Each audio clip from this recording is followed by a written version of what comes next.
Imagine waking up, checking your bank account, and finding nothing in it. Now you're on the push to go from $0 to $10,000 a month as quickly as possible.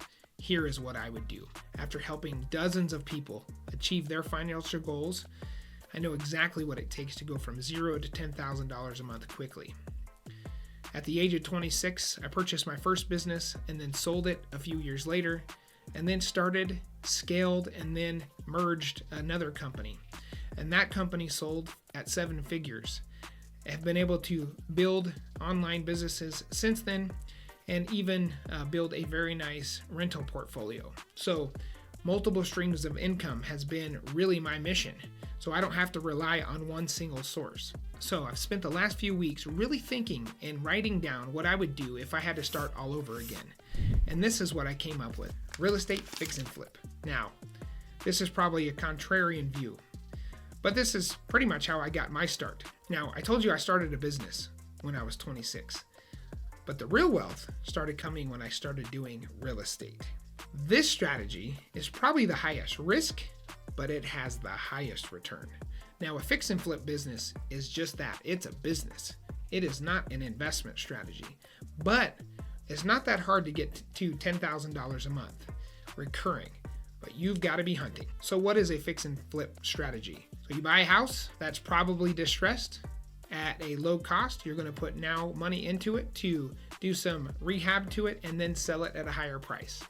The money is gained by the delta. So if you buy it for $100,000, you put $10,000 in repairs, and then you sell it for $200,000, then that means you made $90,000 on one single property. I want you to think about this statement before we get into the strategy, because this is paramount. If the deal is good enough, you will find the money. So you might be thinking, I don't have the money to do real estate. I don't have the money to do a fix and flip. Let me just restate that. If the deal is good enough, you'll find the money. So let me tell you how I bought my first investment property. I bought my property. It was a distressed rental property, and it had a tenant in place. The sellers wanted $70,000, but I didn't have $70,000, and I didn't have the down payment. I also knew that it needed a rehab, and the tenants were moving out, so it's going to become vacant, and it needed a rehab. But I didn't have $70,000, and I didn't have the money for the rehab. So I got creative, and this is the key to getting started in real estate. Get creative. See, so I knew I didn't have the money for the down payment or even the money for the $70,000 property. So I went to the sellers and I said, look, I don't have the 70 grand, but I know that I can fix and flip this house in 3 months' time.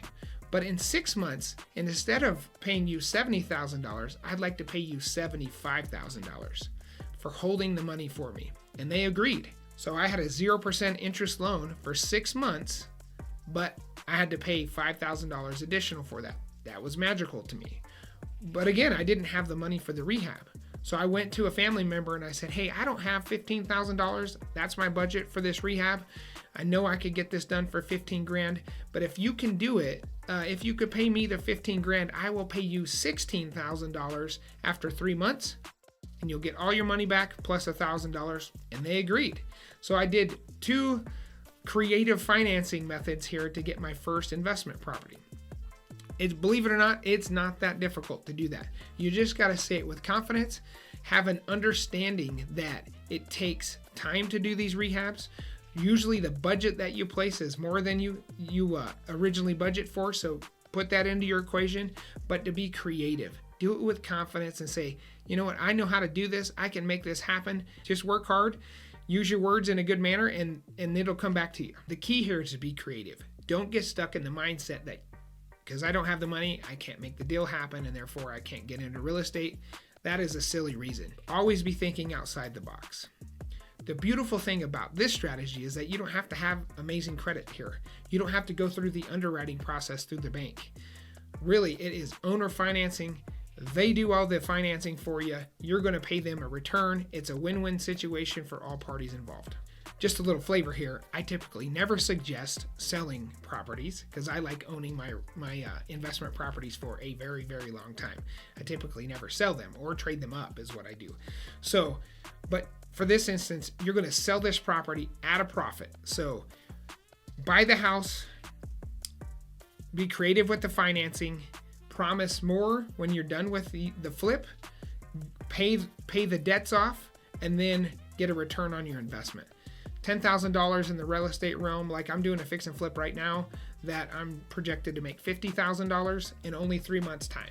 So it's not that difficult, and that's just one property. It's not that difficult to make good money in real estate. Now, you might be wondering to yourself, like, how do I even find a property? There's this really cool thing that happens when you start to exude yourself as, I'm looking for a property, or do you know anybody selling a property? Hey, I'm really wanting to get into real estate. I want to do some fix and flips. Do you know anybody that has a distressed property? Spread the word for me. You'll get the phone calls. Believe it or not, you've got to just repeat yourself on those conversations, repeat over and over that, hey, this is what I'm looking to do, or I'm starting to fix and flip properties, whatever the words that you want to use to get into it. But once you start saying it, people start to recognize that you are serious about it and that you're going to make it happen. The next thing I would say to do is go find local meetups. There are a ton of real estate related meetups. These are, there's some big names in a lot of those meetups that are fixing and flipping 30, 40 houses a month. Those are the type of people, if you want to learn the skills, those are great people to go add value to, that you could go oversee a site or throw a hammer if you need to or whatever, but learn the process, learn what fixing and flipping is, learn the creative financing side of this, and you could absorb so much information from these groups. But by providing value to them, you'll get something back in return. Believe it or not, there's a lot of those larger fix and flip companies that they don't want to mess with every property. Not every property fits their portfolio or their strategy, and so they'll throw those ones to the people that are looking to help or looking to help them achieve their goals. There's that old Zig Ziglar quote that says, if you help enough people get what they want, they'll help you get what you want. Same thing here. The other thing you could do here, and not a lot of people do this at all, I hardly know anybody that does it, is just to go knock on doors. If you see a distressed property, weeds are overgrown, there's a lot of work that needs to be done, maybe the trim and the eaves or whatever are in terrible shape, maybe the roof's in rough shape, there's probably a good chance that those folks can't afford the house anymore, and they may be looking for an opportunity to sell their house. They just don't know how.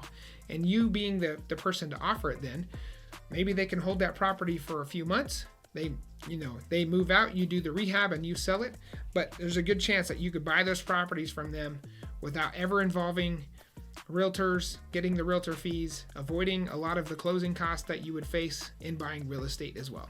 And last but not least, of finding a property, and this is probably my favorite strategy, find a local bank that does in-house lending. If they have mortgage holders that are falling behind on their mortgage, build that relationship with that banker, so whenever they do have somebody that's falling behind, they'll call you. Now, this strategy is pretty much one that you can't get creative with, but it's a great way to find properties that people can't afford anymore, a pre-foreclosure, and then you could help them out to get them out of their financial situation, and it will be another property in your portfolio.